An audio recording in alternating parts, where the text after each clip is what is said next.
Mwanamume yoyote ulioko hapa na unayenisikiliza, hakuna kitu kigumu kama chozi la mke wako.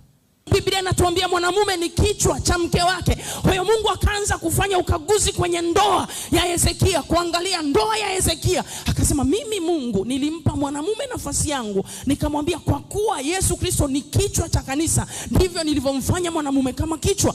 Kama ni kichwa, au ana operate vipi kwenye nafasi yake ya kichwa? Mara nyingi sana nawaambiaga watu kuwa kichwa si kwa sababu una uwezo wa kuzaa na ukaweza kutafuta wanawake everywhere, ukawa mwamba kwamba wewe ni kichwa, una uwezo wa kumiliki chochote unachokitaka. Hapana, uwezo wa kuwa kichwa ni kusimama kama Kristo alivyolisimamia kanisa. Ndivyo anavyotaka kila mwanamume aisimamie nyumba yake, katika kweli, katika uaminifu, katika haki, katika pendo.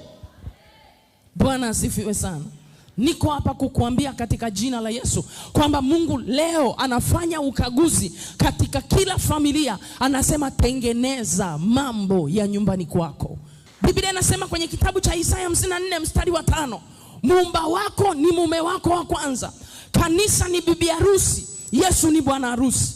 Kama kanisa ni bibi harusi, Yesu ni bwana harusi. Wewe uliyekaa hapa kila siku unalia kwa Yesu ambaye ni bwana harusi akubadilishe. Kila siku unalia kwa Yesu ambaye ni bwana harusi haibadilishe nyumba yako, abadilishe watoto. Hivyo hivyo wewe mwanamume, sisi tunatakiwa to rely on you people. Sema amina. Ukiwa na mke ukakosa kumfurahisha mke wako, mke akashindwa kufurahia mema yako, tarajia kwamba mema yako yataminywa na Mungu aliye hai.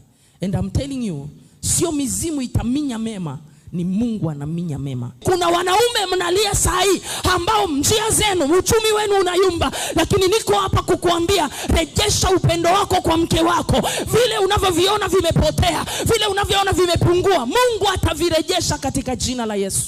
Kibali cha kile kufanikiwa kwako kiko katika furaha ya mke wako.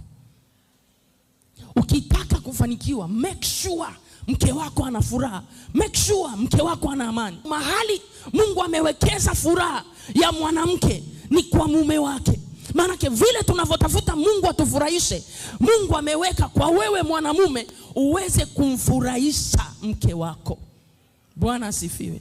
Niko hapa kukuambia mwanamume, ukiona umemfanyia mke wako vituko vimezidi, alafu ameamua kunyamaza kimya na kila kitu anakiona sawa, I'm telling you, wewe umeshakufa huko kwa mke wako. Omba Mungu akupe mbinu ya kwenda kujifufua kwenye moyo